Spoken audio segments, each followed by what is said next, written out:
ओम शांति शांति शांति।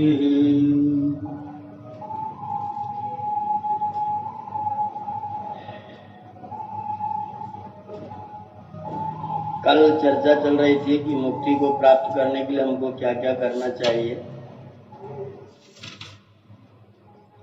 आज कि किस कारण से बंधन होता है, उसका कारण क्या है, बंधने का कारण क्या है। तो सूत्र दिया है योग दर्शन का, अविद्या स्मृता राग द्वेषा विनिवेशा पंच क्लेशा।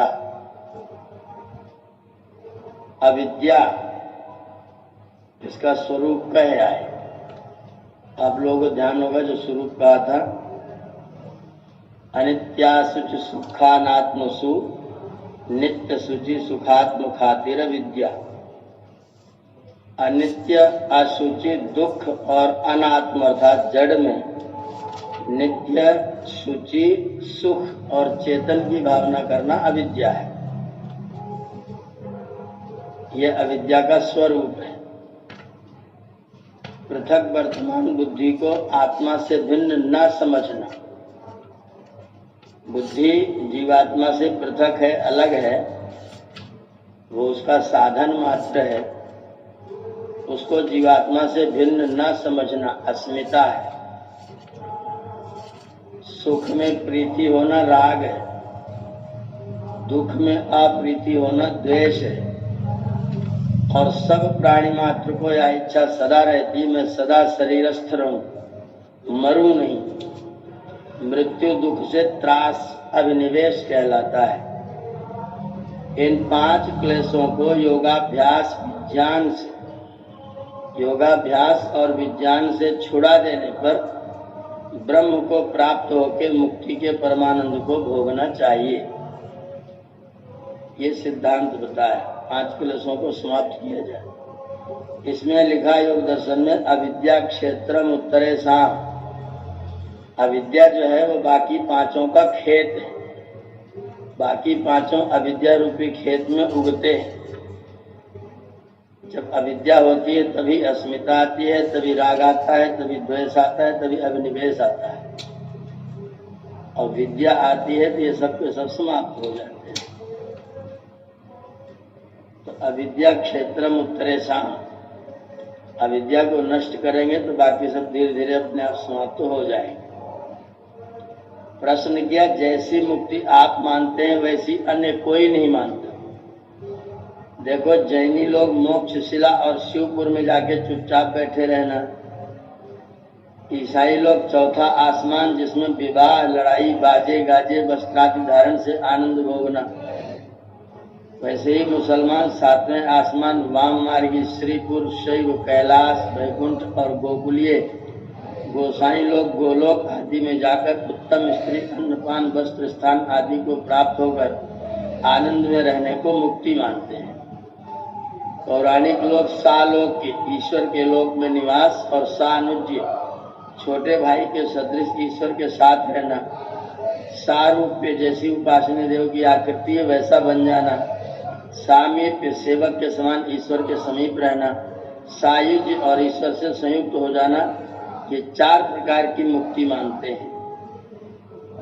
ये जो ईसाइयों और मुसलमानों की और लोगों की मुक्ति हो तो मुक्ति है ही नहीं, वास्तव में स्वर्ग है। और वो उनकी तृष्णा ही है। जिस सुख को यहाँ नहीं प्राप्त कर पा रहे हैं, उस सुख की कल्पना कर रखी है कि वहां जाकर के हमको बहुत सुंदर सुंदर स्त्रियां मिलेंगी, वहां जाकर के हूरें मिलेंगी। उनके बारे में वर्णन है कि वो न बच्ची होती है, न जवान न बूढ़ी होती है, वो हमेशा जवान होती हैं, न कुछ खाती हैं, न कुछ पीती हैं, न शौच आदि जाती हैं, वो सब हमेशा एक जैसी रहती हैं। ऐसी हूरें प्राप्त होती हैं। तो यहाँ जिन चीज़ों से शिकायत है इनको, वो शिकायत वहाँ जाके दूर करने की परिकल्पना इन लोगों की मुक्ति की है। वो मुक्ति कुछ नहीं है। जो हमारे पौराणिक भाइयों की मुक्ति है, सालोक्य सानुज्य सामीप्य सायुज्य सारूप्य, ये 4 प्रकार की मुक्ति वो लोग मानते हैं। और वेदांती लोग ब्रह्म में लय होने को मोक्ष समझते हैं। जीवात्मा समाप्त हो जाता है और वो ब्रह्म में जाकर के लीन हो जाता है। इतने प्रकार से लोग मुक्ति को मानते हैं। स्वामी जी उत्तर दे रहे हैं, जैनी 12वें, ईसाई 13वें और 14वें समोल्लास में मुसलमानों की मुक्ति आदि विषय विशेष कर लिखेंगे। जो वाम मार्गी श्रीपुर में जाकर लक्ष्मी के सदृश स्त्रियां मद्य मांसादि खाना पीना रंग राग भोग करना मानते हैं, वह यहाँ से कुछ विशेष नहीं। वैसे ही महादेव और विष्णु के सदृश आकृति वाले पार्वती और लक्ष्मी के सदृश स्त्री युक्त होकर आनंद भोगना यहाँ के धनाढ्य राजाओं से अधिक इतना ही लिखते हैं कि वहाँ रोग न होंगे और युवावस्था रहेगी। ये उनकी बात मिथ्या है, क्योंकि जहाँ भोग वहाँ रोग, जहाँ रोग वहाँ वृद्धावस्था अवश्य होती है। और पौराणिकों से पूछना चाहिए कि जैसी तुम्हारी 4 प्रकार की मुक्ति है, वैसी तो कृमि कीट पतंग पशु हाथियों की भी स्वतः सिद्ध प्राप्त है, क्योंकि जितने लोक हैं वह सब ईश्वर के हैं और इन्हीं में सब जीव रहते हैं। तो इसलिए ईश्वर के साथ हमारा सालोक्य तो हमेशा ही है। ईश्वर के लोक में ही हम लोग रहते हैं, तो सालोक्य उपस्थित है। सामीप्य मानते हैं तो ईश्वर सर्वत्र व्याप्त होने से सब उसके समीप है, इसलिए सामीप्य मुक्ति स्वतः सिद्ध है। जीव ईश्वर से सब प्रकार छोटा और चेतन होने से स्वतः बंधुवत है, इससे सानुज्य मुक्ति बिना प्रयत्न के सिद्ध है। और सब जीव सर्वव्यापक परमात्मा में व्याप्य होने से संयुक्त हैं, इससे सायुज्य मुक्ति भी स्वतः सिद्ध है। और जो अन्य साधारण नास्तिक लोग मरने से तत्वों में तत्व मिलकर मुक्ति मानते हैं, वह तो कुत्ते गधे आदि को भी प्राप्त है। ये मुक्तियां नहीं है, किंतु एक प्रकार का बंधन है, क्योंकि ये लोग शिवपुर, मोक्षशिला, चौथे आसमान, 7वें आसमान, श्रीपुर, कैलाश, वैकुंठ, गोलोक को एक देश में स्थान विशेष मानते हैं। जो वह उन स्थानों से पृथक हो तो मुक्ति छूट जाए। इसीलिए जैसे 12 पत्थर के भीतर दृष्टिबंध होते हैं, उसके समान बंधन में होंगे। मुक्ति तो यही है कि जहाँ इच्छा हो वहाँ विचरे, कहीं अटके नहीं, न भय, न शंका, न दुख होता है। जो जन्म है वह उत्पत्ति और जो मरना है वो प्रलय कहा है। समय पर जन्म लेते हैं, कह रहे जन्म एक है व अनेक है, बोले नहीं अनेक है। जो अनेक हो तो पूर्व जन्म मृत्यु की बातों का स्मरण क्यों नहीं है? तो कह रहे जीव अल्पज्ञ है, त्रिकालदर्शी नहीं है, इसलिए स्मरण नहीं रहता। और जिस मन से ज्ञान करता है वह भी एक समय में 2 ज्ञान नहीं कर सकता। भला पूर्व जन्म की बात तो दूर रहने दीजिए, इसी देह में जब गर्भ में जीव था, शरीर बना, पश्चात जन्मा, 5वें वर्ष से पूर्व तक जो जो बातें हुई हैं उनका स्मरण क्यों नहीं कर सकता? और जागृत व स्वप्न में बहुत सा व्यवहार प्रत्यक्ष करके जब सुसुप्ति अर्थात गाढ़ निद्रा होती है, तब जागृत आदि व्यवहार का स्मरण क्यों नहीं कर सकता? और तुमसे कोई पूछे कि 12 वर्ष के पूर्व 13वें वर्ष के 5वें महीने के 9वें दिन 10 बजे पर पहली मिनट में तुमने क्या किया था? 12 वर्ष के पूर्व 13वें वर्ष के 5वें महीने के 9वें दिन 10 बजे पर पहली मिनट में तुमने क्या किया था? तुम्हारा मुख, हाथ, कान, शरीर किस और किस प्रकार था और मन में क्या विचार था? जब इसी शरीर में ऐसा है तो पूर्व जन्म की बातों के स्मरण में शंका करनी केवल लड़केपन की बात है। और जो स्मरण नहीं होता है इसी से जीव सुखी है, नहीं तो सब जन्मों के दुखों को देख देख कर दुखित होकर मर जाए। जो कोई पूर्व और पीछे जन्म के वर्तमान को जानना चाहे तो भी नहीं जान सकता, क्योंकि जीव का ज्ञान और स्वरूप अल्प है। यह बात ईश्वर के जानने योग्य है, जीव के नहीं। प्रश्न किया, जब जीव को पूर्व का ज्ञान नहीं और ईश्वर उसको दंड देता है तो जीव का सुधार नहीं हो सकता, क्योंकि जब उनके पाप कर्मों को जना कर दंड देवे, अर्थात उनको ज्ञान हो कि हमने अमुक काम किया था उसी का ये फल है, तभी वह जीव उन बुरे कर्मों से बच सकेंगे। उत्तर दिया, तुम ज्ञान कै प्रकार का मानते हो? तो प्रश्नकर्ता ने कहा, प्रत्यक्षादि प्रमाणों से 8 प्रकार का। उत्तर, तो जब तुम जन्म से लेकर समय समय में राज, धन, बुद्धि, विद्या, दारिद्र्य, निर्बुद्धि, मूर्खता आदि सुख दुख संसार में देखकर पूर्व जन्म का ज्ञान क्यों नहीं कर सकते? जैसे एक अवैध और एक वैद्य को कोई रोग हो, उसका निदान अर्थात कारण वैद्य जान लेता और अविद्वान नहीं जान सकता। जिसने वैदिक विद्या पढ़ी है और दूसरे ने नहीं पढ़ी। परंतु ज्वरादि रोग के होने से अवैध भी इतना जान सकता है कि मुझसे कोई कुपथ्य हो गया है जिससे मुझे यह रोग हुआ है। वैसे ही जगत में विचित्र सुख दुख आदि की घटती बढ़ती देख के पूर्व जन्म का अनुमान क्यों नहीं जान लेते? और जो पूर्व जन्म को न मानोगे तो परमेश्वर पक्षपाती हो जाता है, क्योंकि बिना पाप के दारिद्र्य आदि दुख और बिना पूर्व संचित पुण्य के राज्य धनाढ्यता और बुद्धि उसको क्यों दी?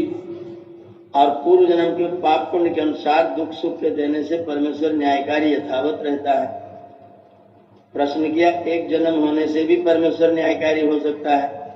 जैसे सर्वोपरि राजा जो करे सो न्याय। जैसे माली अपने उपवन में छोटे बड़े वृक्ष लगाता है, किसी को काटता, किसी को उखाड़ता, किसी की रक्षा करता, किसी को बढ़ाता है। जिसका जो वस्तु है उसको वो जो चाहे वैसा रखे, इसके ऊपर कोई भी दूसरा न्याय करने वाला नहीं जो उसको दंड दे सके। वह ईश्वर किसी से डरे? उत्तर दिया, परमात्मा जिसलिए न्याय चाहता करता, अन्याय कभी नहीं करता, इसीलिए वह पूजनीय और बड़ा है। जो न्याय विरुद्ध करे वह ईश्वर ही नहीं। जैसे माली युक्ति के बिना सड़क में अथवा अस्थान में वृक्ष लगाने, न काटने योग्य को काटने, अयोग्य को बढ़ाने, योग्य को न बढ़ाने से दूषित होता है, इसी प्रकार बिना कारण के करने से ईश्वर को भी दोष लगेगा। परमेश्वर के ऊपर न्याययुक्त काम करना अवश्य है, क्योंकि वह स्वभाव से पवित्र और न्यायकारी है। जो उन्मत्त के समान काम करे तो जगत के श्रेष्ठ न्यायाधीश से भी न्यून और अप्रतिष्ठित हो। क्या इस जगत में बिना योग्यता के उत्तम काम किए, प्रतिष्ठा और दुष्ट काम किए बिना दंड देने वाला निंदनीय अप्रतिष्ठित नहीं होता? इसलिए ईश्वर अन्याय नहीं करता, किसी से नहीं डरता। प्रश्न किया, परमात्मा ने प्रथम ही से जिसके लिए जितना देना विचारा उतना दे देता है, जितना कम करना उतना कम कर लेता है। उत्तर दिया, उसका विचार जीवों के कर्मानुसार होता है, अन्यथा नहीं होता। जो अन्यथा हो तो वही अपराधी अन्यायकारी हो जाता। प्रश्न, बड़े छोटों को एक सा ही दुख सुख है, बड़ों को बड़ी चिंता, छोटों को छोटी चिंता। जैसे किसी साहूकार का विवाद राजघर में लाख रुपए का हो तो अपने घर से पालकी में बैठकर कचहरी में पुष्पकाल में जाता हो। बाजार में होकर उसको जाता देखकर अज्ञानी लोग कहते हैं, देखो पूर्व जन्म के पुण्य और पाप का प्रत्यक्ष फल यही है कि एक पालकी में आनंद पूर्वक बैठा है और दूसरा बिना जूते पहने ऊपर नीचे से तप्यमान होते हुए पालकी को उठा कर ले जाते हैं। परंतु बुद्धिमान लोग इसमें यह जानते हैं कि जैसे जैसे कचहरी निकट आती जाती है वैसे वैसे साहूकार को बड़ा शौक और संदेह बढ़ता जाता है और कहारों को आनंद होता जाता है। जब कचहरी में पहुंचते तब सेठ जी इधर उधर जाने का विचार करते हैं, प्राण विभाग के पास जाऊं या सर रिश्तेदार के पास, आज हारूंगा व जीतूंगा, न जाने क्या होगा। और कहार लोग तमाकू पीते प्रसन्न होकर आनंद में सोते हैं। जो वह जीत जाए तो कुछ सुख और जो हार जाए तो सेठ जी दुख सागर में डूब जाए। कहार जैसे के तैसे रहते हैं। इसी प्रकार जब राजा सुंदर कोमल बिछौने में सोता है तो भी शीघ्र निद्रा नहीं आती, और मजूर कंकर पत्थर मिट्टी ऊंचे नीचे स्तर पर सोता उसको झट निद्रा आती है। वैसे सर्वत्र समझ लो। उत्तर दिया, यह समझ अज्ञानियों की है। क्या किसी साहूकार से कहें कि तू कहार बन जा, कहार से कहें तू साहूकार बन जा, तो साहूकार कभी कहार बनता नहीं और कहार साहूकार बनना चाहते हैं। जो सुख दुख बराबर होता तो अपनी अपनी अवस्था छोड़ नीच और ऊंच बनना दोनों न चाहते। देखो, एक जीव विद्वान पुण्यात्मा श्रीमान राजा की रानी के गर्भ में आता है और दूसरा महादरिद्र घसियारी के गर्भ में आता है। एक को गर्भ से लेकर सर्वथा सुख और दूसरे को सब प्रकार दुख मिलता है। एक जब जन्मता है तब सुंदर सुगंधित जलादि से स्नान, युक्ति से नाड़ी छेदन, दुग्ध पानादि यथा योग्य प्राप्त होते हैं। जब वह दूध पीना चाहता तो उसके साथ मिश्री आदि मिलाकर यथेष्ट मिलता है। उसको प्रसन्न रखने के लिए नौकर चाकर खिलौना सवारी उत्तम स्थानों में लाड़ से आनंद होता है। दूसरे का जन्म जंगल में होता है, स्नान के लिए जल भी नहीं मिलता। जब दूध पीना चाहता तब दूध के बदले में घुड़काया और भूसा थपेड़ आदि से पीटा जाता है। अत्यंत आर्त स्वर से रोता है, कोई नहीं पूछता। इत्यादि जीवों को बिना पुण्य पाप के सुख दुख होने से परमेश्वर पर दोष आता है।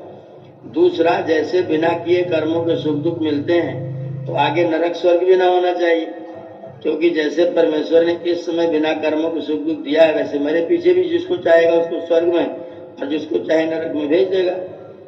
पुनः सब जीव अधर्मयुक्त हो जाएंगे। धर्म क्यों करें? क्योंकि धर्म का फल मिलने में संदेह है।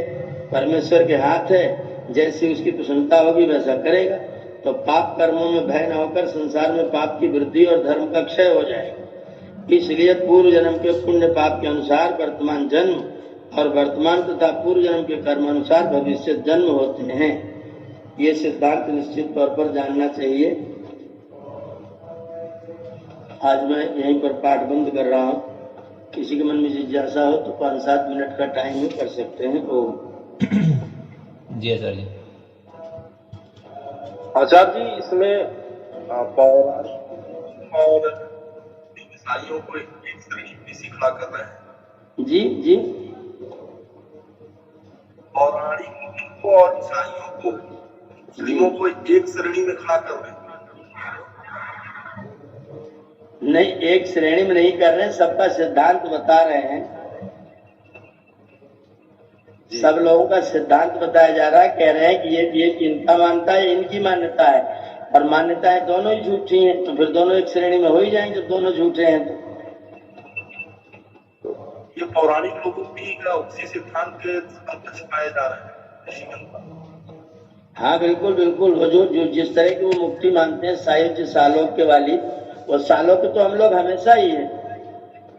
परमात्मा जब हमारे साथ है तो सायुज्य सालोक्य सानुज्य तो हमेशा ही है। बिना मुक्ति के भी है, तो फिर मुक्ति प्राप्त करके क्या नया प्राप्त कर रहे हैं।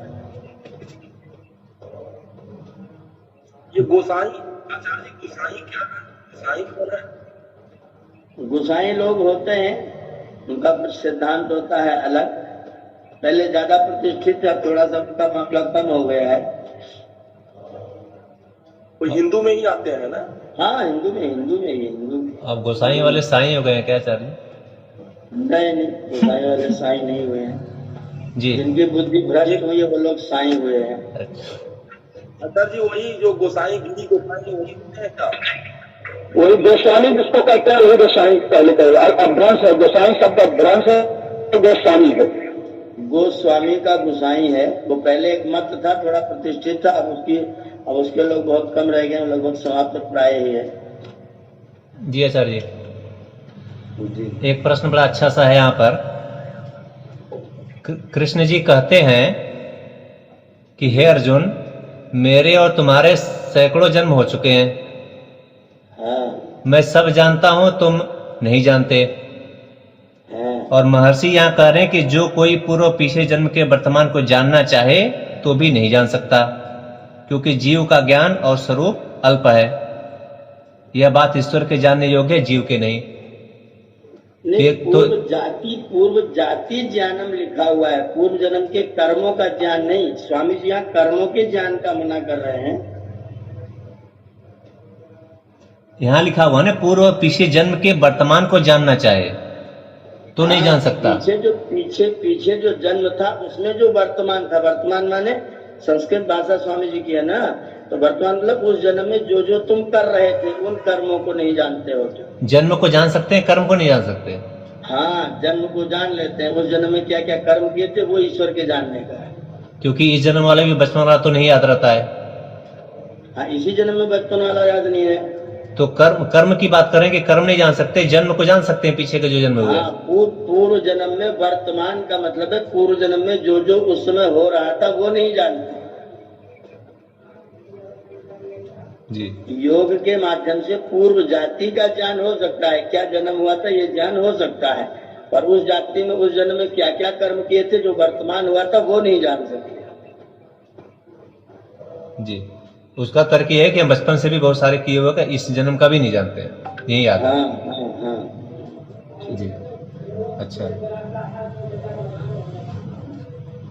आचार्य जी ओम जी। आपने सात लोगों की जो व्याख्या की है उसको जरा स्पष्ट कर दीजिए। क्या चीज? 7 लोग। 7 लोग आपने बताया है।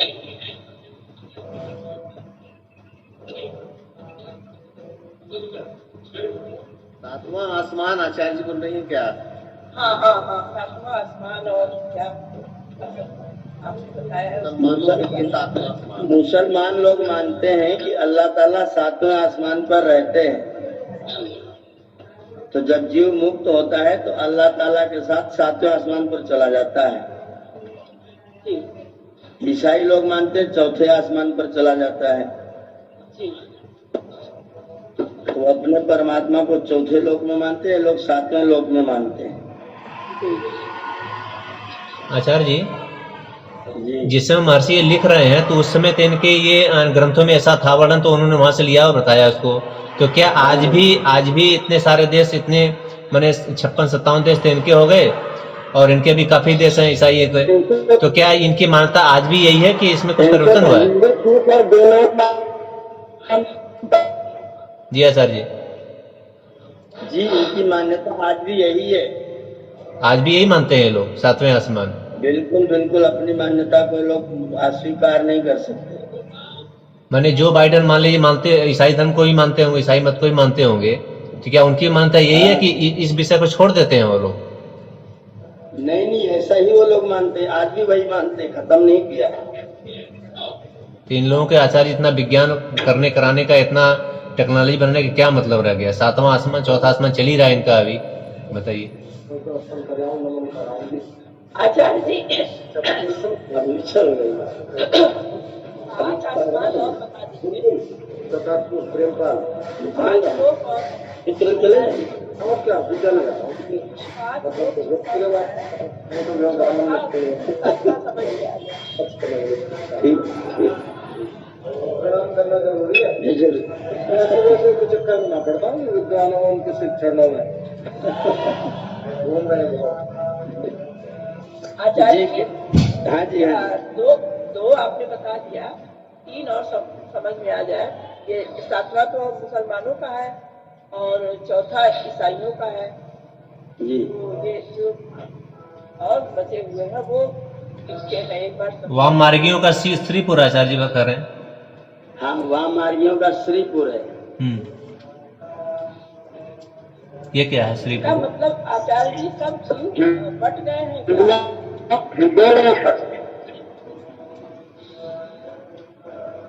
सब अपना अपना कुछ न कुछ नया लगा लगा करके तो उन्होंने सब संप्रदाय खड़े किए हुए हैं। ये तो गड़बड़ की बात को लगता है आचार्य जी। जब ईश्वर एक है, उसने संसार को बनाया, तो ये सात लोग जो आसमान चौथा और सातवां, तो इसमें कंफ्यूजन पैदा हो रहा है, इसको कैसे समझाया? अब ये केवल मान्यताएं, ये इनका कोई विज्ञान तो है नहीं। बस वही हम स्पष्ट कर दीजिए हमको कि ये बहुत बड़ी मान्यता नहीं है, लिख दिया गया है। नहीं लिख दिया गया, वो लोग ऐसे ही मानते हैं, उनके ग्रंथों में ये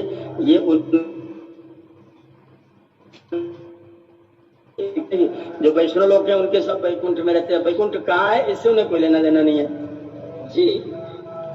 शैव लोग कैलाश मानते हैं, कैलाश कहाँ पर है इससे कोई लेना देना नहीं है।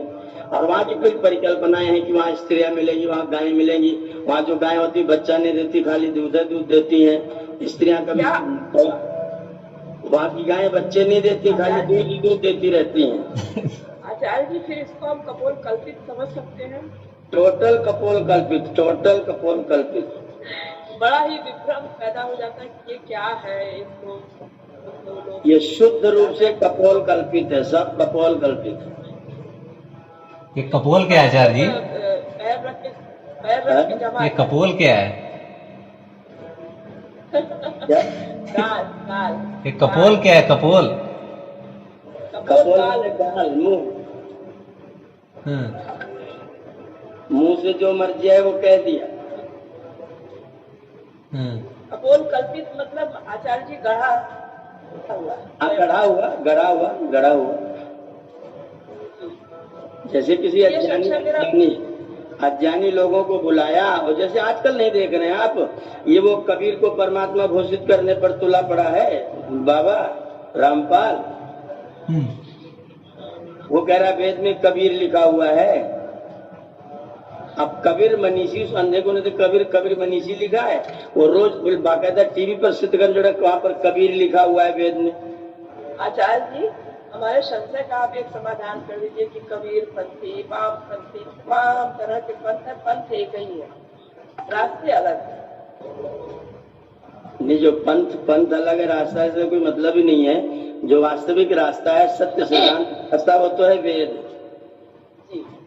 वेद वेद के अतिरिक्त हाँ एक ब्रह्म को मानता है, जीवात्मा परमात्मा और प्रकृति को नित्य मानता है, तीनों हमेशा रहते हैं। परमात्मा जगत की व्यवस्था करता है, जीव उस व्यवस्था में रहता है और उस व्यवस्था को रहता हुआ सृष्टि का उपभोग करता है। जी आचार्य जी, 20 वर्ष पहले हम इसी पर फंसे हुए थे, इसी स्थान पर साथ ये बिल्कुल सीधा सीधा एकदम बिल्कुल तथ्य सैद्धांतिक वैज्ञानिक सब प्रकार से सिद्ध है। बाकी लोगों ने अपना अपना ऐसे स्वर्ग जाते हैं, ऐसे मुक्ति होती है, वहां जाके आनंद लेते हैं। कुछ तो तर्क दे दिया, वहां जाके आनंद में मुक्ति में करेंगे क्या? अभी ब्रह्मा कुमारी वाले हैं, ये कहते हैं हम मुक्ति में जाके करेंगे क्या? वहाँ तो कोई काम ही नहीं देता है, हमें तो यही रहेंगे, हमारा तो यही काम करना ठीक है। आचार्य जी, यही तो हम आपसे कहते हैं, हम मुक्त नहीं होना चाहते हमेशा बंधन में रहे ताकि ईश्वर के लिए कुछ करे संसार। नहीं, वो तो जब आप ईश्वर के पास ही हैं, उसके लिए करने की क्या जरूरत है? बस स्वामी जी, बदलता रहे शरीर, नई काया मिलती रहे, नई काया मिलती रहे, तमाम तरह के दुख संकट ताप संताप सब झेलते रहे। आचार्य सुख भोगने का कहीं न कहीं लालसा अंदर छिपी हुई है आचार्य जी। हैं? सुख भोगने की लालसा अंदर छिपी हुई है, इसलिए शरीर मिलता रहे, ऐसा माना जा रहा है। ये सबसे बड़ा संसार का सत्य है, यथार्थ है। दुख में सुख छुपा होता है। आचार्य जी, अगर वो दुख पूरी तरह से छूट जाए और सीधा मुक्तावस्था हो जाए तो कोई संकट आएगा? जब सुख ही सुख रहे, आनंद ही आनंद रहे। आचार्य जी, दोनों का एक दूसरे के अन्योन्याश्रित संबंध है। अन्योन्याश्रित संबंध साधारण बुद्धि का काम है, साधारण बुद्धि का। अगर सुख नहीं है तो दुख नहीं है। ये तो सुख इसीलिए ना तो सुख रहे ना तो दुख रहे, सीधा आनंद रहे ना। जरूरत क्या है सुख और दुख दोनों रहे? आत्मा तो आनंद में रहेगी ना आचार्य जी। जब दुख सुख को हमने सम मान लिया, दुख सुख के क्या इतना जानकारी करने के बाद बात आप हो जाती है। आचार्य जी, यही विरोध हो जाता है तो दुख होने लगता है। अपना संशय मिटा रहे हैं आपसे पूछ के, जो हम 20 साल पहले फंसे थे यही लोगों में, 7वां आसमान, 4था आसमान, बैकुंठ, समझ में नहीं आता था कि आखिर है क्या संसार।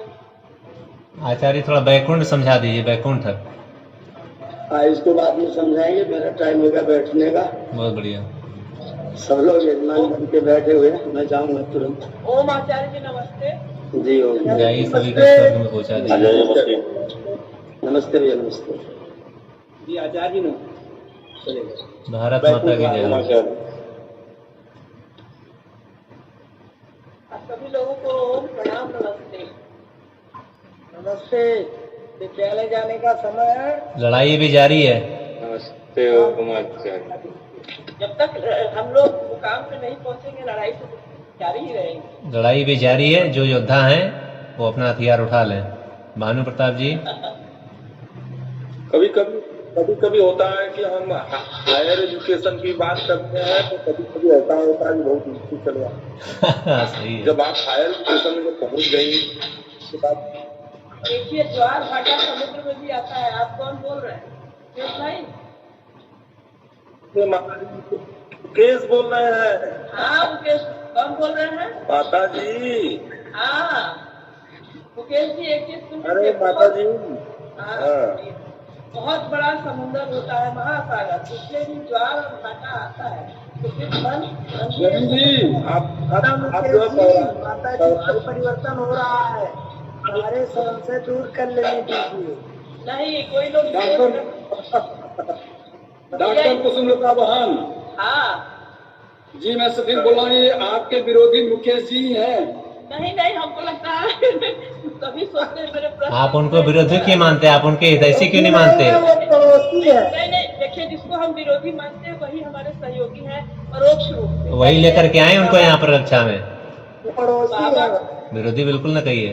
अरे मेरी बात ध्यान से सुनिए तो, जब हम कोई हमारा विरोध करता है तो परोक्ष में हमको सहयोग देता है, हम आगे बढ़ते हैं। जब विरोध नहीं होगा तो हम आगे बढ़ ही नहीं सकते। जी डॉक्टर साहब, डॉक्टर देवेंद्र जी, बहन तनु जी,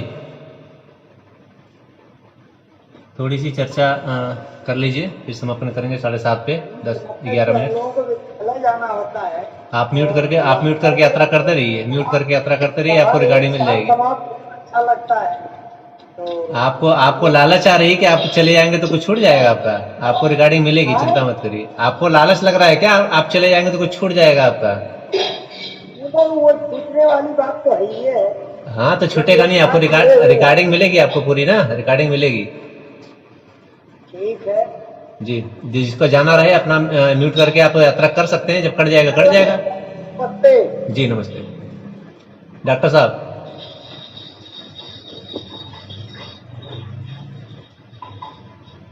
तनुभान जी,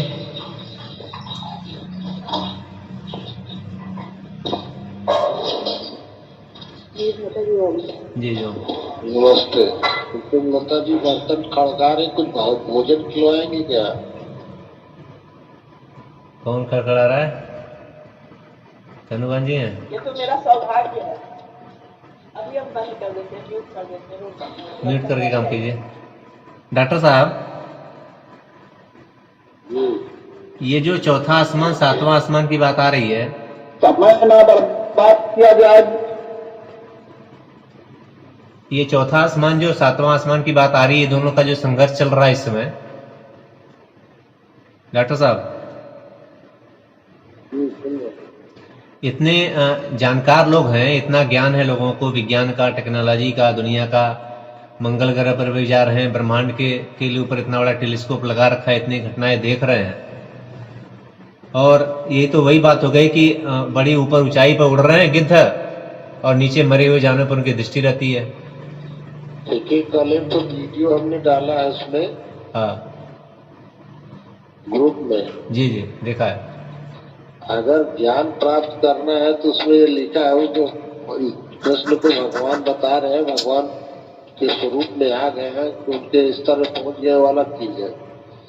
मगर कृष्ण उनको भी तभी मानते हैं जब अपनी शंकाओं को अपने तर्कों से दूर कर लेते हैं।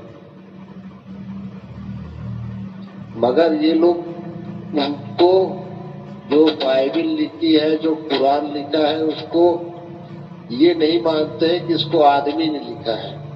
उसको उनको कहना है कि ये ईश्वर ने लिखा है, मतलब उनके भगवान ने लिखा है या उनके गॉड ने लिखा है। तो उस गॉड में कोई परिवर्तन नहीं कर सकते, उसमें कोई तर्क नहीं लगाते। ये बात तो हम वेदों के लिए भी हम भी यही कर रहे हैं। वेदों के लिए कह रहे हैं, मगर वेद में जो चीज लिखी है उसको तर्कों से लिखी गई है ना। नहीं, जब शुरू में आरंभ में लिखा गया है, जब 4 ऋषियों के मस्तिष्क में प्रकट हुआ है, तो वो कोई तर्क से थोड़ी लिखा गया है, वो तो सीधे दिया गया उनको, बस वहाँ कोई तर्क थोड़ी था। तो ठीक है, तो मानते हैं ना, तो उसमें मगर उसमें कहीं ऐसा गलत चीज नहीं लिखी है ना कि हाँ 7वां आसमान कोई चीज लिखा है तो उसका तर्क सहित प्रमाण लिखा है कि ये क्यों है, उसकी व्याख्या है। मगर इनके यहाँ कोई व्याख्या का कोई स्वरूप नहीं है, जो लिख दिया बस वही मानना है। ये स्पष्ट कम हो रहा है, विश्वास का कारण है। तनुभान जी, डॉक्टर साहब की बात स्पष्ट कम हो रही है। अगर वहाँ यहाँ पर ये इस तरह की मान्यता करते हैं, जो 2000 साल से या 1400 साल से ये मान्यता कर रहे हैं, और एक मान्यता सृष्टि की आदि की है, दोनों में अगर डॉक्टर साहब जो बता रहे हैं यही है, तो फिर ज्यादा अंतर तो नहीं है।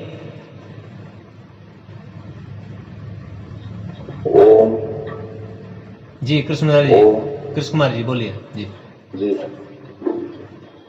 आप कह रहे हैं ज्यादा अंतर नहीं है। आप वेदों को देखिए तो वेद में मंत्र आता है, संगच्छम स्वबद्धम स्व मनांसी जानताम देवा भाग्य में था पूर्वे संजना नाम उपासते। यानी हम साथ साथ चलें, साथ साथ बातचीत करें, विचारों का आदान प्रदान करें, एक दूसरे के मन को समझने का प्रयास करें, और संजना नाम यानी ज्ञान पूर्वक उपासना करें। और कुरान कह रहा है कि बिस्मिल्लाह रहमान रहीम, हम शुरू करते हैं अल्लाह के नाम से। अब बात आ रही, शुरू करते हैं अल्लाह के नाम से, वो बकरे भैंसे मुर्गे काट रहे हैं तब भी अल्लाह के नाम से। यानी यही पता, हम शुरू करते हैं अल्लाह के नाम से, जो कुरान शरीफ है। तो अल्लाह के नाम से शुरू कर रहे हैं तो निश्चित उसको अल्लाह लिखने वाला नहीं है। जहां कहा गया काफिरों का कत्ल करो, तो कोई ईश्वर कत्ल करने का आदेश देगा? वेदों में ऐसा कहीं आपको नहीं मिलेगा। उसके अलावा ईश्वर 7वें आसमान पे रहता है, उसके लौह महफूज नाम की तख्ती है। अल्लाह कर्मों को लिखता है। जब कयामत के दिन आएंगे तो मुर्दे खड़े किए जाएंगे। 7वें आसमान से गधे से कुरान नीचे आ जाता है। तो बिल्कुल बेतुकी कहानियां लिखी हुई हैं, कुछ भी नहीं। आप वेदों से तुलना कैसे करेंगे? वेद में तो यानी कहीं भी नहीं, मनोभाव मनुष्य बनो। और उनका जो भाईचारा है केवल इस्लाम के लिए है। इस्लाम में भी आप देख रहे हैं, जो मर रहा है वो भी अल्लाह अकबर बोल रहा है, जो मार रहा है वो भी अल्लाह अकबर बोल रहा है। तो आप जंगलियों से वेद की तुलना कर ही नहीं सकते। आप कहीं भी देखिए, विश्वानि देव सवितर दुर्तान, ये प्रभु मेरे अंदर जो दुर्गुण है, दुर्व्यसन है, उसको दूर करो। ये नहीं कहा गया कि केवल आर्यों के दुर्गुणों को दूर कर दो। वेद जब बात करता है, मनुष्य मात्र की बात करता है, तार्किक बात करता है। एक बात डिबेट ऐसे हो रही, तमाम लोग बैठे थे 10-15 लोग, तो कोई कह रहा शंकर जी से सृष्टि की उत्पत्ति हुई, कोई किसी से कह रहा, कोई किसी से कह रहा, सब लोग अपना अपना तर्क दे रहे हैं। तो मैंने कहा कि अगर शांत रहो तो मैं भी बताऊं, मतलब ईश्वर कहाँ है, कैसे, तमाम बातें हो रही। मैंने कहा कि मैं आ रहा था टांडा में, एक मस्जिद बन रहा था, उसमें कहा जा रहा था अल्लाह का घर बन रहा, कुछ देते जाओ देते जाओ देते जाओ, भला होगा। मैं भला समझ रहा था, वो तुम बोल रहे थे। तो बताइए मौलवी साहब, क्या वो अल्लाह का घर है? तो कहा हाँ अल्लाह का घर है ही है। तो हम कहे जब अल्लाह का घर है तो उसके पास लैट्रिन भी होगा, बाथरूम भी होगा, तो अल्लाह निराकार कहाँ हुआ? तो हमारे यहाँ ईसावास में दम जगत सर्वम, ये संपूर्ण संसार ईश्वर से व्याप्त है। तो आप कहीं से भी आप कुरान शरीफ के बारे में जो इन्होंने दिया है उसी को पढ़ेंगे तो बिल्कुल महर्षि दयानंद ने तो यही उठाया है, पहली बात उठाई। शुरू करते हैं अल्लाह के नाम से और अल्लाह दयालु है। तो जब शुरू करते हैं अल्लाह के नाम से तो इससे यही सिद्ध होता है कि अल्लाह का लिखा हुआ नहीं है। और पंडित महेंद्र पाल जो महबूब अली थे, पंडित महेंद्र पाल बने, उसी से प्रभावित होकर के बने। तो सारी बातें आएंगी, इसमें तो थोड़ा सा वर्णन है इति। ये तो 7वें आसमान वालों का हो गया। चौथे आसमान वालों का क्या है कहानी यहाँ पर? चौथे आसमान वालों की यही कहानी है कि जो ईसा मसीह हैं, ईसा मसीह तो पैगंबर हैं, लेकिन जो गॉड रहता है वो चौथे आसमान पे रहता है। और वहां भी तमाम चीजें हैं कि यहाँ जो चीजें हराम है वहाँ हलाल है। अब क्या है, ये लोग अगर मरते हैं कब्रिस्तान में रखा जाता है, तो ये गॉड तुमको वहां जो स्वर्ग में जाना तो इस स्तर का, यानी इस श्रेणी का वो देना। बी श्रेणी मतलब सभी लिखते हैं, जो पोप होते हैं जिनको कहा जाता है, जो उनके धर्म गुरु होते हैं, और रख देते हैं सिराने। तो ऐसी ही कल्पना है, जैसे इस्लाम में कहेंगे शराब हराम है, लेकिन वहाँ शराब हराम हलाल है। वहाँ दारू की यानी शराब की नदियां बहेंगी। अभी आचार्य जी पूरे रहेंगी, बड़ी बड़ी आंखें रहेंगी, वो पूरे कभी न बूढ़ी होती है न जवान। आचार्य जी ने बताया बिल्कुल ऐसे ही।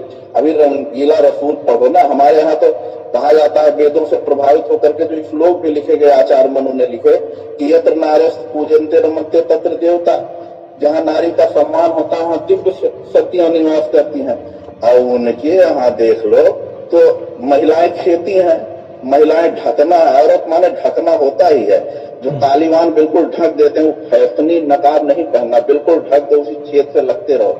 और पता नहीं जब चाहे तो तलाक दे दे, जब चाहे वो, कोई व्यवस्था है वहां पर। वेदों से कभी तुलना की ही नहीं जा सकती। और आप पढ़ेंगे ना तो उसको देखेंगे कि कैसे ही सब लोग करते हैं, और सेखी मार रहे हैं। सेखी, अगर जिसने सत्यार्थ प्रकाश पढ़ लिया तो कोई विधर्मी अपने मजहब की सेखी नहीं मार पाएगा। हम लोग तो धर्म के बारे में चर्चा करते हैं, और जब धर्म की चर्चा आती है तो धृत क्षमा दमोस्तेयम शौचम इंद्रिय निग्रह धीय विद्या सत्यम क्रोध दशकम धर्म लक्षण के धर्म के लक्षण है।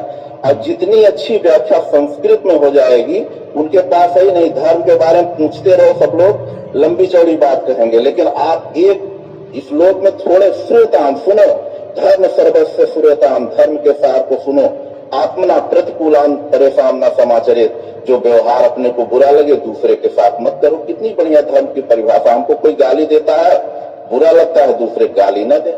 हमको कोई अरे करे कबे कहता है बुरा लगता है, दूसरे को न कहे। हमारी माँ बहन को कोई बुरी निगाह से देखता है तो हमको बुरा लगता है, तो हमको देखने का।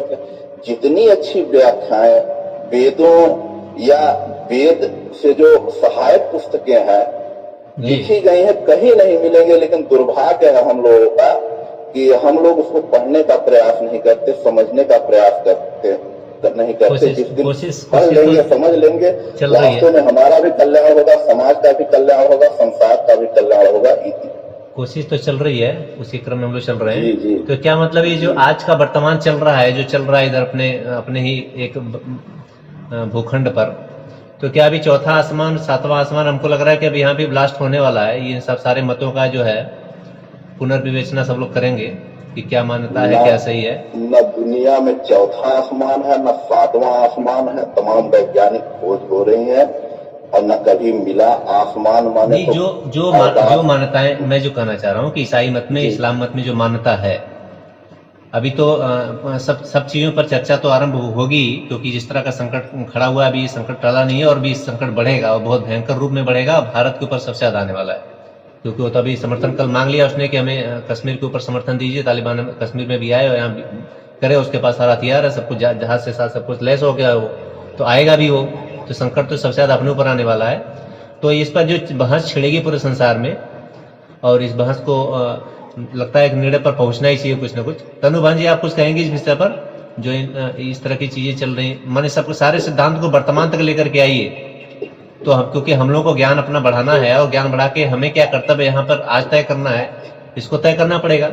जो कुछ पहले हो चुका वो तो ठीक है, जो भी हो चुका मान्यता है, लेकिन आज जो वर्तमान जो तय कर रहा है, इस वर्तमान की नींव पर भविष्य तय होगा।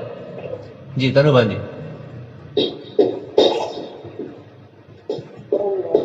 सबसे पहले तो हम ये कहना चाहते हैं, जैसे हम वेद को समझना चाहते हैं, उसको अच्छे से जो उसमें ज्ञान दिया है ईश्वर ने, उसे समझने के लिए ही हमें कई वर्षों की कठोर तपस्या करनी पड़ती है।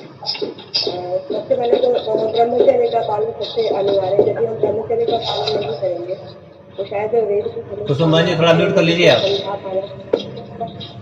कुसुम जी म्यूट कर लीजिए अपना। जी तनुभान जी।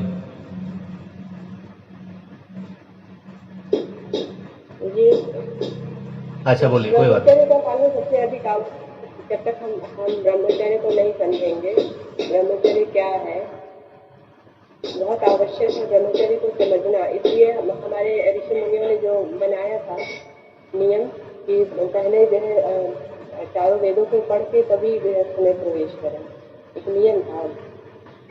और आज के समय में तो जो है ब्रह्मचर्य तो मेरे ख्याल से जो है कहीं भी नहीं रह गया, चाहे वो स्टूडेंट लाइफ हो या कहीं भी लाइफ हो। इसलिए सबसे पहले तो इसी को समझना आवश्यक है कि ब्रह्मचर्य क्या है, तभी हम वेद को समझ पाएंगे। वेद को समझने का यही एकमात्र माध्यम है कि हम अपने जीवन में कठोर ब्रह्मचर्य को जो लेकर आए। ये आवश्यक है, ये हमारी अनुभूति है। जी ब्रजेश जी, बहुत अच्छा, आपकी बात बिल्कुल सही है। ब्रह्मचर्य, आहार निद्रा ब्रह्मचर्य जो कहा गया है उसमें तो सूत्र में ही है। ब्रजेश जी कुछ कहिएगा, और किसी कुछ कहना है? जो बताता है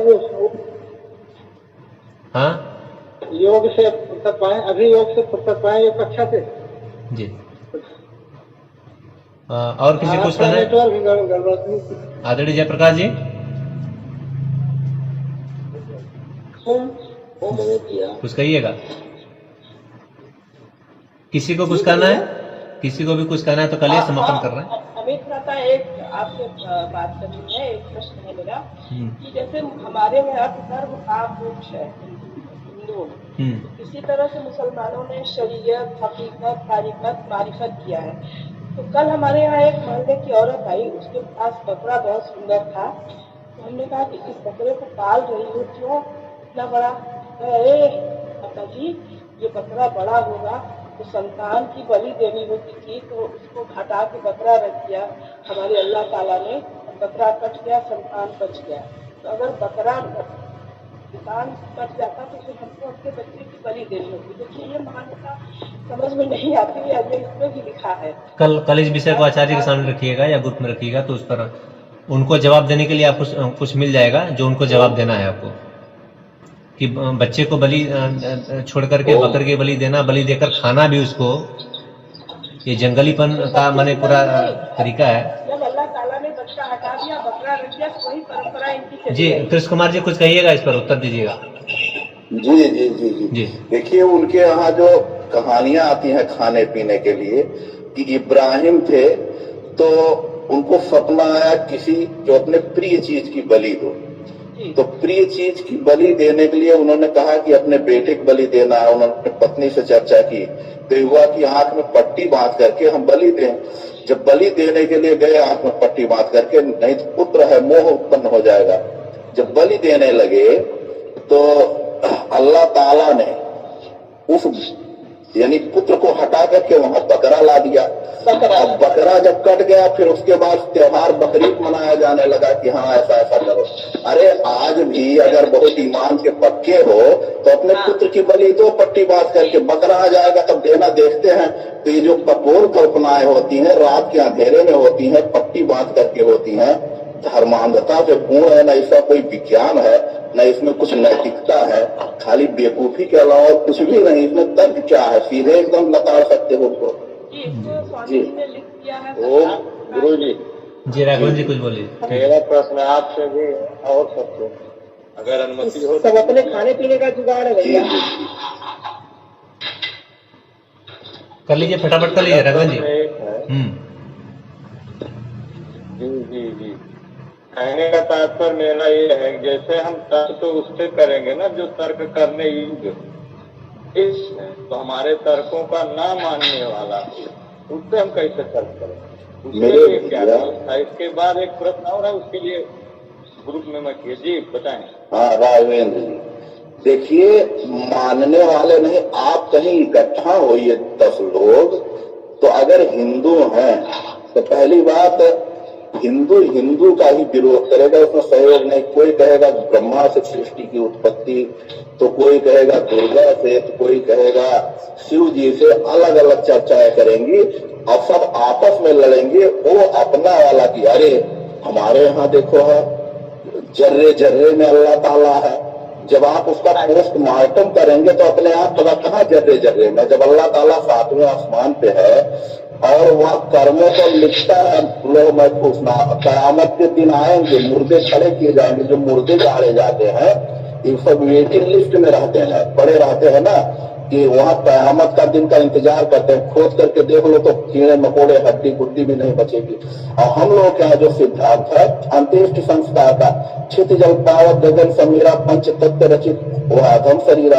आप तर्क करें कि मेरे पड़ोस में एक कुत्ता मर गया तो उनकी लड़की रोने लगी तेजी से। मैंने कहा क्या हो गया, उनके घर गया तो एक विज्ञान के अध्यापक थे बगल में, तो उन्होंने क्या किया कि यानी उस कुत्ते को उन्होंने गाड़ा खोद करके, और खोद करके गाड़ा तो उसमें ढक्कन में लपेट करके, तो मास्टर साहब मिश्रा जी थे, क्या ये पद्धति बहुत अच्छी है। तो ऐसे अंत्येष्टि संस्कार मनुष्य का भी करना चाहिए। तो हमने कहा इसमें अच्छी क्या है, एक जगह पे जितने मुर्दे जलाए जा सकते हैं कि रोजाना कायदे से जलाओ वैदिक रीत से, तो दूसरे दिन तीसरे दिन उसमें राख को हटाया जाता, गड्ढा खोद करके कागज जला दिया जाता। फिर अब नहीं तो दिन भर में 2 मुर्दे या रोजाना 1 मुर्दे जलाए जा सकते हैं। वहां इतनी जमीन घिरती है, पहले पत्ता बनाते थे, ऐसा थे वेटिंग में। तो उन्होंने उदाहरण दिया उसका कि देखो कैंसर के जो है कीटाणु या बैक्टीरिया जो भी है, वायरस नहीं जानता, तो कहा देखो उसमें ऐसा किरणें दी जाती है फिर भी वो जो है जिंदा रहते हैं। तो ऐसे ही अग्नि में भी वो निकल करके, अब जो जिस अग्नि में आग राख जो बन जाता है शरीर, उसमें उपज पाएंगे बैक्टीरिया कीटाणु। इसी मान्यता के अनुसार अगर तार्किक लोग नहीं रहेंगे तो देखो आज भी उनकी सुना जरे कैंसर का मरीज है मत जलाओ, ये मरीज है वो मत जलाओ, तमाम ऐसे लोग मिल जाएंगे। तो तर्क उनके अलावा अपने भी करने वाले सबसे ज्यादा अपने ही टांग खींचते हैं, उन्हीं समर्थन में आ जाएंगे और आपको एकदम अकेला। तमाम इस तर्क होता है तो तर्क हो रहा तो तमाम होते होते कहें कि इतना जलता है प्रदूषण, हम कहे कितना मुर्गी मुर्गा भैंसा खा डालते इससे प्रदूषण नहीं होता, रसोई में बनाते उससे नहीं। राघवेंद्र जी कह रहे हैं, माताजी राघवेंद्र जी कह रहे हैं कि हम उनके साथ तर्क कर सकते हैं क्या? तो तर्क तो नहीं कर सकते उनके साथ ना, ये तालिबानियों के साथ तो तर्क नहीं चलेगा। उनका प्रश्न नहीं आता। को वो कहाँ तर्क करेंगे जो हथियार, लेकिन भारत में जो है उनके साथ तो तर्क कर हाँ, यहाँ के लोग ये भी तो तालिबान को मान ही रहे हैं ना, वो उनके वो तो, लेकिन अभी उनकी इतनी हिम्मत नहीं है कि वो तो जो वैसे इलाके वहाँ नहीं कर सकते, वो तो जबरदस्ती कर सकते हैं, जहाँ करने लायक है वहाँ तो हम करें। वो तो जबरदस्ती बुर्का पहना रहे हैं, लेकिन इनके पास कौन सी जबरदस्ती है? तो ये तालिबान से कम बहुत पीछे नहीं है, उसी लाइन में भी है। पीछे नहीं, इनसे हम तर्क कर सकते हैं। यहाँ तमाम ऐसी परिस्थितियां जहाँ हमारे 10 लोग हैं, वो अकेला है लेकिन वो हावी हो रहा है, इसलिए हम तर्क नहीं कर रहे हैं। यहाँ तो हम कर सकते हैं। हाँ। तो आप सही कह रहे हैं, तालिबान सठे साथ समाचार तो जो दुष्ट है वो हथियार की ही भाषा समझेंगे, वो तर्क से थोड़ा चलेंगे। उनको तो अपना जो है इस्लाम में ही तर्क को नहीं मान रहे हैं, शिया वालों को नहीं मान रहे हैं, वहाबिया संप्रदाय तमाम अलग अलग उसमें है, देवबंदी है, बरेलवी है, क्या है। एक प्रश्न हो रहा हमारा, जैसे हम लोग अभी तर्क से सिद्धांत से चल रहे हैं, बिगड़ा हुआ स्वरूप क्यों ना हो, हम आज भी अहिंसा परमो धर्म का कॉन्सेप्ट लेके चल रहे हैं, चाहे वो बहुत मान लीजिए तो विचार आ गया, वो भी मुर्गा मुर्गी मार के खा रहे हैं, लेकिन क्या ऐसा कारण था? आज भी कारण है, जाहिलों ने पूरा 57 देश बना लिए, फिर इनके जो बड़े भाई लोग हैं वो भी तो देश आने बड़ी धर्मी है, अपन के राष्ट्र में सिकुड़ते जा रहे हैं। इस पे निष्कर्ष जरूरत है, तर्क तो ग्रुप के माध्यम से थोड़ा चिंतन जरूरत है कि राघवेंद्र जी क्या ठीक है, प्रश्न आपका प्राप्त की जा सकती है। प्रश्न आपका आ गया है। देखिए, ऐसा है कि एक परिवार था अपना महाभारत काल में, एक ही परिवार, एक ही खानदान था, और पूरी दुनिया को लोग लड़े थे उसमें। बब्रुवाहन अमेरिका से लड़ने के लिए आया था, अर्जुन का मित्र जो था, तो पूरी दुनिया से एक परिवार के लोगों ने लड़ाया था। और आज भी परिस्थिति इस तरह की बन रही है कि बड़ा संकट चाहे तालिबान के खिलाफ ही शुरू होगा, लेकिन ये जिस तरह की मान्यताओं का जो संकट है, मान्यताओं का जो संघर्ष है, ये इसमें बड़ी लड़ाई होगी भी आगे, जिस तरह की चीजें आगे बन रही है, क्योंकि उनका पावर बढ़ गया है। तो जो धर्म, जो अपना अहिंसा परमो धर्म की बात आप कर रहे हैं, तो उसमें आगे और भी लिखा हुआ है ना, धर्म अहिंसा तथा बच्चा भी लिखा हुआ है। तो अगर हम केवल हथियार से ही काम करेंगे, अब 2 दिन पहले हम लोग बात कर रहे थे कि शस्त्र और शास्त्र दोनों साथ में चाहिए, शस्त्र पहले चाहिए, शास्त्र बाद में चाहिए, तो केवल अगर शस्त्र की भाषा बात करेंगे तो शांति आएगी कैसे? जो मान ले आपने युद्ध कर लिया, फिर लोग बचेंगे तो उनको क्या कीजिएगा? तो शस्त्र को आपको आगे रखना है और शास्त्र दूसरे हाथ में जरूर रखना है। आवश्यकता किसकी ज्यादा? तो शास्त्र की आवश्यकता ज्यादा है, हमेशा से ज्यादा रही है, हमेशा ज्यादा रहेगी। लेकिन शस्त्र आपको थोड़े समय के लिए आपको सहयोग करेगा, सामान बना रहे हैं उसको रोक दिया जाए। शस्त्र थोड़े समय के लिए आपको सहयोग करेगा, थोड़े समय उसकी उससे आवश्यकता है, लेकिन शास्त्र को तो आजीवन, पूरे जीवन, जब तक सृष्टि है, आदि से लेकर अंत तक लगातार हर दिन जरूरत है। आप पूरे दिन मारकाट नहीं कर सकते हैं आप, लेकिन ज्ञान की उपासना आप कर सकते हैं, आचरण कर सकते हैं। वो तो है ही है। और शास्त्र इसीलिए वो कहे होंगे कि जिसके पास जो शास्त्र होता है वही शस्त्र धारण करने योग्य होता है।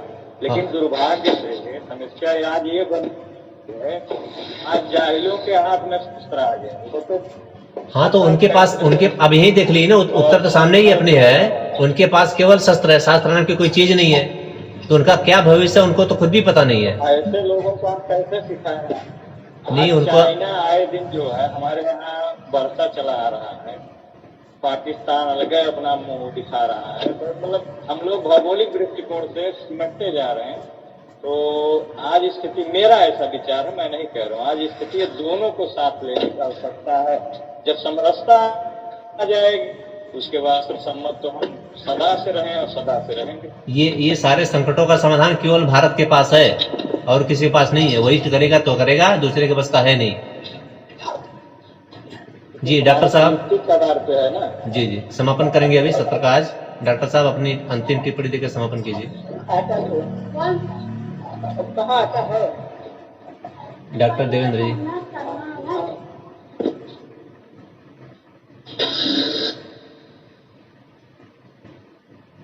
उपलब्ध नहीं है क्या डॉक्टर साहब? कोई नहीं, चलिए है तो, लेकिन उपलब्ध तो नहीं है ना। हाँ सुन रहा हूँ। अंतिम टिप्पणी देकर समापन कीजिए आज की,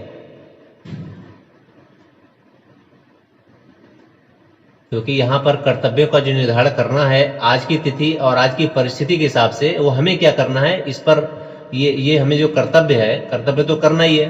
अगर वो अटैक करेंगे तो भी हमारा कर्तव्य रुकेगा थोड़ी, हमारी पढ़ाई तो चलती रहेगी। हमें सीखना जो है, क्योंकि हमें जो अपन आपस में जो व्यवहार करना है अपने आसपास में, अब जहां तक सीमा है हमारी, हमें जितना करना है वहां तक तो हमें करना ही है, तो चलता ही रहेगा। तो यहाँ पर अपना जो कर्तव्य है सिद्धांत के साथ साथ उसको जानना कि हम किस तरह से आगे अपने को लेकर चलें, क्योंकि आज ये बहुत बड़ा संकट है और बहुत डर का माहौल भी बना हुआ है, क्योंकि कुछ भी हो सकता है। क्योंकि पाकिस्तान के पास मिसाइल भी है और परमाणु बम भी है, और उनके पास सारा व्यवस्था मिल गई है, तो कुछ भी हो सकता है पूरी धरती पर, और भारत पर तो सबसे ज्यादा। तो इसलिए ऐसी परिस्थिति में हमें अपना कर्तव्य और अपनी दिनचर्या और अपना जो मानसिक संतुलन, ये इस पर बहुत ज्यादा समझने की आवश्यकता है कि हम कैसे अपने आप को ठीक करते हुए, अपना आचरण करते हुए आगे बढ़े। जी डॉक्टर साहब।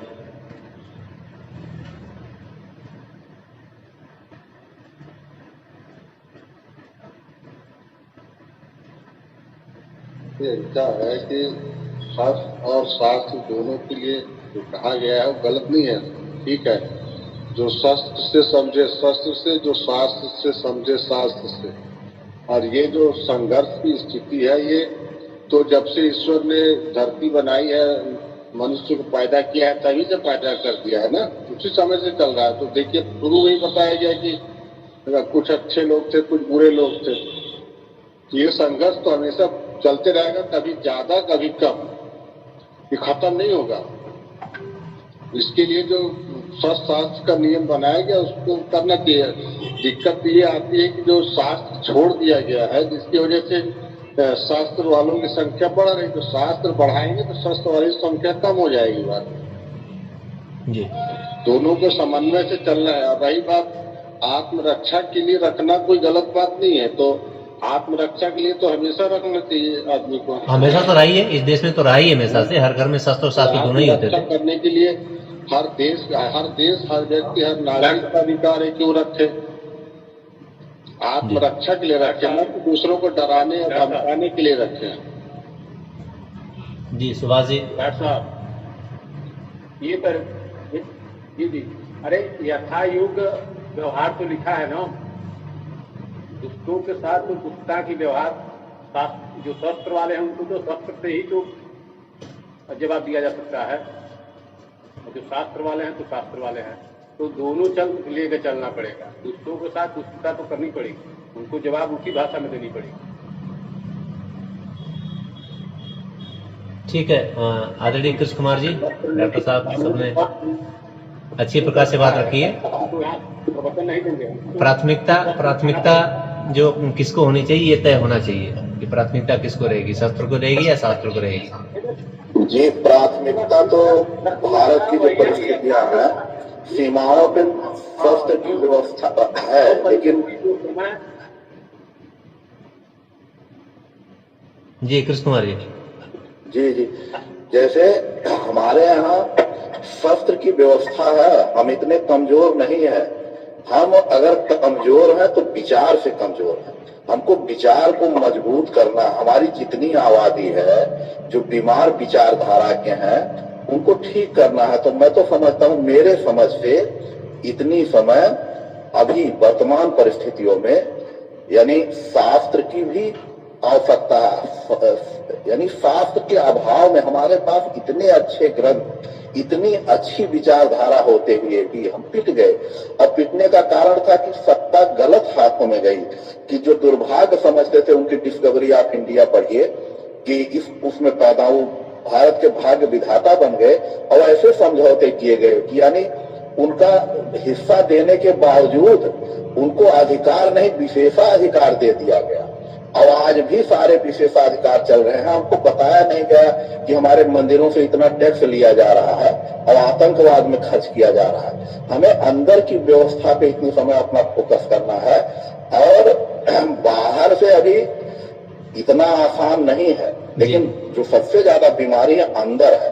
अंदर समेटिए बातों को समेटिए, समापन करना। शास्त्र की ज्यादा आवश्यकता है मेरी समझ से। जी जी, शास्त्र की सबसे ज्यादा आवश्यकता है, क्योंकि शास्त्र से ही शांति रहेगी, शास्त्र से शांति रहेगी।